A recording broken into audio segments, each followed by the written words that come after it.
सूरज क्षितिज horizon पर डूब रहा था। विशाल थार रेगिस्तान को नारंगी और गहरे बैंगनी रंगों में रंग रहा था। इस शानदार आसमान के नीचे कालसर था, एक छोटा सा गांव जो रेत के अंतहीन सागर में एक भूला हुआ धब्बा लगता था। दिन में यह जीवन का स्थान था। बच्चे संकरी गलियों में हंसते थे, महिलाएं ग्रेसफुल संतुलन के साथ पानी के बर्तन ले जाती थीं और पुरुष अपने ऊंटों की देखभाल करते थे। लेकिन जैसे ही दिन की रोशनी फेडेड हुई, एक अलग कालसर सामने आया। गांव पर चुप्पी की एक मोटी चादर छा जाती थी, इतनी भारी चुप्पी कि यह एक फिजिकल वजन की तरह महसूस होती थी। दिन की लाइवली आवाजों की जगह रेगिस्तान की हवा की अकेली सीटी ने ले ली थी, एक ऐसी आवाज जो सिर्फ रेत से ज्यादा कुछ लेकर आती थी। ये फुसफुसाहटें लेकर आती थीं। ये फुसफुसाहटें प्यार या गॉसिप की नहीं थीं, वे डर की कहानियां थीं जो पीढ़ियों से चली आ रही थीं। गांव वाले कालदेव के बारे में बात करते थे, एक शैडोवी राक्षस जो सूर्यास्त के बाद रेत के टीलों पर घूमता था।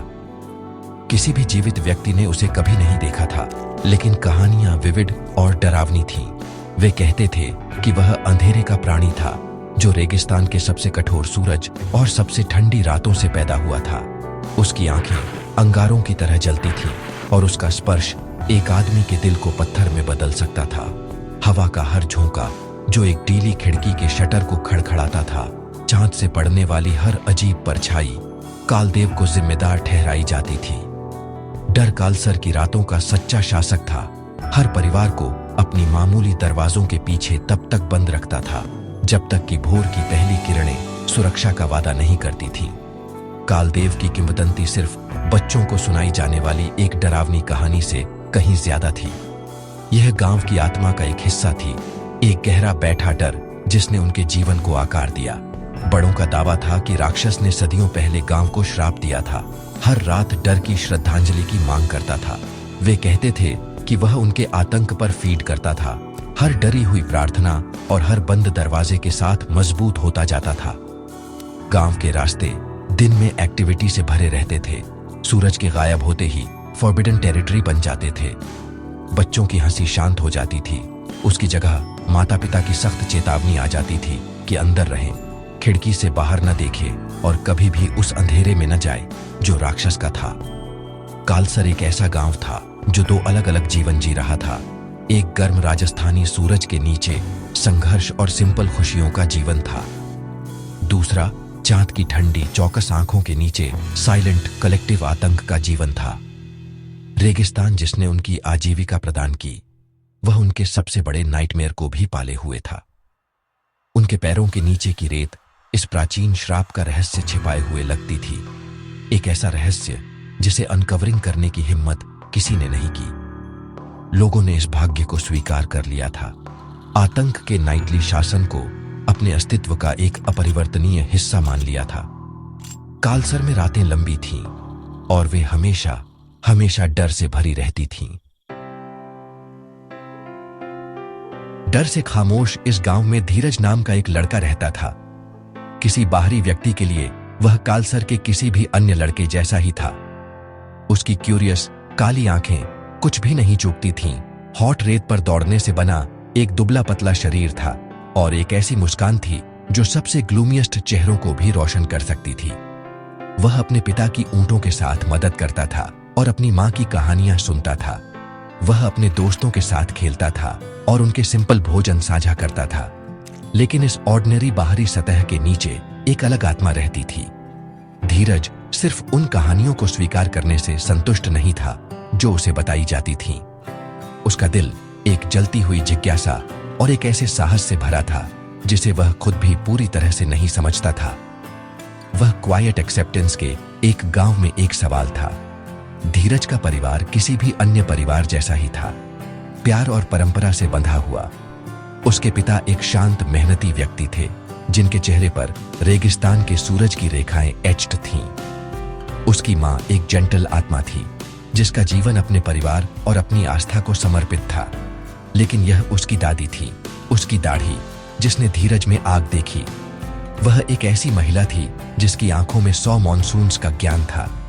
वह अक्सर उसे देखती थी, उसके होठों पर एक जानने वाली मुस्कान खेलती थी। तुम सिर्फ एक लड़के नहीं हो धीरज, वह उसे बताती थी। उसकी आवाज एक सॉफ्ट रियश्योरिंग फुसफुसाहट थी।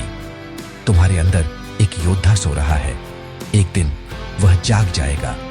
उसके शब्द उसके युवा दिल में शक्ति के बीज थे। जबकि अन्य बच्चे कालदेव की कहानियां शुरू होते ही अपने माता पिता के करीब हडल्ड हो जाते थे, धीरज ध्यान से सुनता था। वह सिर्फ डर नहीं सुन रहा था, वह तर्क, आतंक के पीछे की सच्चाई की तलाश कर रहा था। वह ऐसे सवाल पूछता था जो बड़ों को अनकंफर्टेबल कर देते थे। अगर किसी ने कालदेव को नहीं देखा है तो हमें कैसे पता चलेगा कि वह कैसा दिखता है, या वह सिर्फ रात में ही क्यों आता है? इन सवालों का अक्सर डांटने वाले नजर और प्राचीन बिलीफ्स को चुनौती न देने की सख्त चेतावनी के साथ जवाब दिया जाता था। लेकिन उसकी जिज्ञासा एक ऐसी लौ थी जिसे उनकी चेतावनियों से बुझाया नहीं जा सकता था। यह और तेज जलती थी, उसके घर को घेरे हुए रहस्य से फ्यूल्ड होती थी। उसकी दादी ही एकमात्र ऐसी थी जो उसके अंतहीन सवालों का मनोरंजन करती थी। वह उसके साथ तारों से भरे आसमान के नीचे बैठती थी, उनके आंगन की सुरक्षा के अंदर, और प्राचीन नायकों और भूली हुई लड़ाइयों के बारे में बात करती थी। उसने उसे बताया कि करेज डर की अनुपस्थिति नहीं है, बल्कि उसका सामना करने का कार्य है। सबसे बड़े राक्षस मेरे बच्चे वे हैं जिन्हें हम अपने दिमाग में ले जाते हैं, उसने समझाया। तुम्हारे अंदर का योद्धा अंधेरे के राक्षसों से लड़ने के लिए नहीं है, बल्कि डर के अंधेरे से लड़ने के लिए है। धीरज उसकी बातें सुनता था, उसके शब्द उसके अंदर गहराई तक गूंजते थे, उसकी आत्मा में कुछ शक्तिशाली और बहादुर को जगाते थे जो सुप्त पड़ा था। कालसर की शामों में बातचीत हमेशा एक जैसी होती थी। जैसे ही परिवार अपने आखिरी भोजन के लिए इकट्ठा होते थे, बात अनिवार्य रूप से राक्षस पर आ जाती थी। क्या आपने कल रात वह आवाज सुनी? एक पड़ोसी दूसरे से लो कोर्टयार्ड वॉल के ऊपर पूछता था। यह एक चीख की तरह थी जो गहरी रेगिस्तान से हवा में आती थी। दूसरा जोड़ता था, मेरी बकरियां रात भर बेचैन थीं, वे उसकी उपस्थिति महसूस कर सकती थीं। कालदेव पास था। ये बातचीतें जोर से या ड्रामेटिक नहीं थीं, वे फुसफुसाते हुए डरी हुई आवाजों में बोली जाती थीं, जैसे कि राक्षस का नाम बहुत जोर से कहने से वह उनके दरवाजे पर आ सकता है। डर एक साझा बंधन था, एक नाइटली रिचुअल जो गांव के हर घर को जोड़ता था। धीरज बैठता था और इन बातों को सुनता था। उसका दिल डर से नहीं, बल्कि ग्रोइंग फ्रस्ट्रेशन से भारी था। उसने देखा कि कालदेव की किंवदंती उसके लोगों को कैसे पैरालाइज्ड कर रही थी। उसने मजबूत पुरुषों को टिमिड होते हुए देखा और चीयरफुल महिलाओं को खामोश होते हुए देखा। गांव हर शाम सिकुड़ता हुआ लगता था। उसकी आत्मा बंद दरवाजों के पीछे रिट्रीटेड होती थी।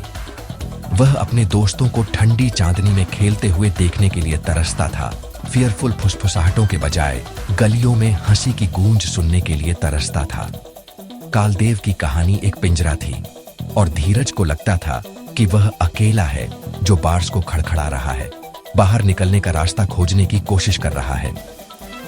एक शाम एक यात्री खोया हुआ और थका हुआ गांव के किनारे पर ठीक उसी समय पहुंचा जब शाम हो रही थी। गांव वालों ने उसे अपने घरों से देखते ही अपने दरवाजे और खिड़कियां जल्दी से बंद कर ली। किसी ने उसे शेल्टर या पानी नहीं दिया। राक्षस का उनका डर उनकी हॉस्पिटैलिटी की भावना से मजबूत था। धीरज अपनी खिड़की से देखता रहा जैसे बेचारा आदमी कंफ्यूज्ड और डिजेक्टेड कठोर रेगिस्तान की ओर वापस मुड़ा।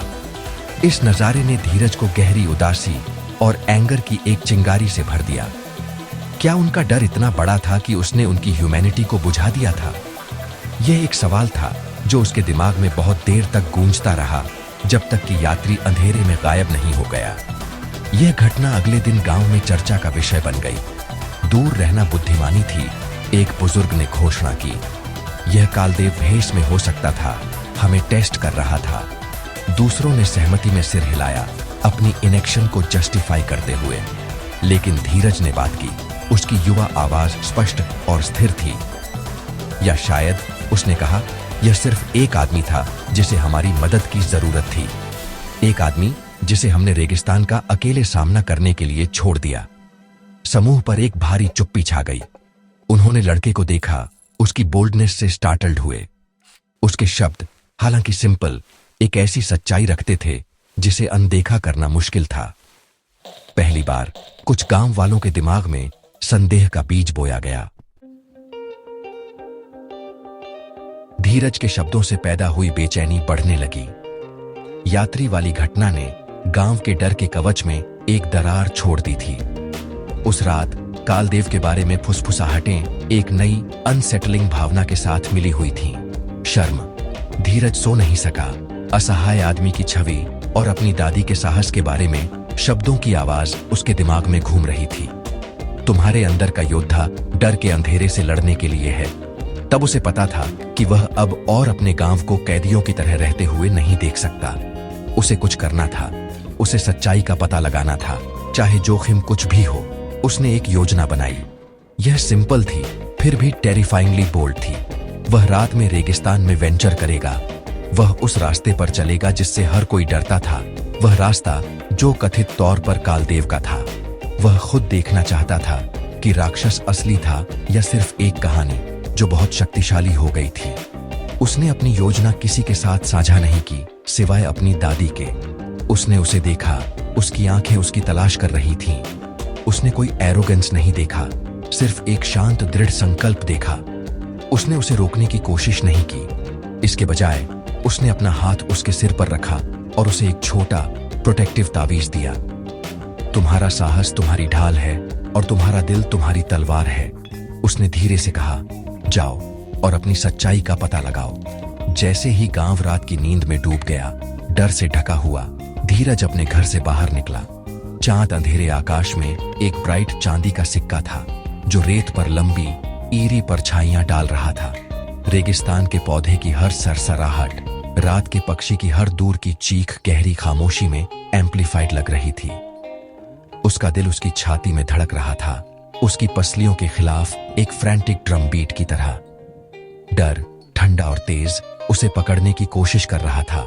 उसे अपने घर की सुरक्षा में वापस जाने के लिए अर्जिंग कर रहा था। लेकिन उसे अपनी दादी के शब्द और अपने गांव वालों के चेहरे याद थे, जो अपनी ही बनाई जेल में फंसे हुए थे। उसने गहरी सांस ली और चलता रहा, फॉरबिडन रात में और गहराई तक। वह घंटों तक चला। उसकी आंखें रेत के टीलों को स्कैन कर रही थीं। उसके कान हर आवाज के लिए खुले थे। रात में रेगिस्तान मॉन्स्टरस ईविल का स्थान नहीं था, बल्कि स्टार्क, डेसोलेट सुंदरता का स्थान था। उसने कहानियों से जलती हुई आंखों वाले राक्षस का कुछ भी नहीं देखा। कोई राक्षस नहीं था, सिर्फ हवा, रेत और तारे थे। जैसे ही वह बड़े रॉक फॉर्मेशंस के एक समूह तक पहुंचा, एक ऐसी जगह जिसका अक्सर कालदेव की सबसे डरावनी कहानियों में जिक्र होता था, उसने एक धीमी मोर्निंग आवाज सुनी। उसका खून जम गया। यह वही था। वह और करीब आया। उसका शरीर कांप रहा था, लेकिन उसका रिजॉल्व दृढ़ था। उसे इसका सामना करना था। एक बड़े बोल्डर के चारों ओर झांकते हुए उसने आवाज का स्रोत देखा और उसकी दुनिया अपनी धुरी पर झुक गई। यह कोई राक्षस नहीं था, यह कुछ और ही था। धीरज की सच्चाई की तलाश ने उसे एक ऐसी खोज तक पहुंचा दिया था जो कालसर को हमेशा के लिए बदल देगी।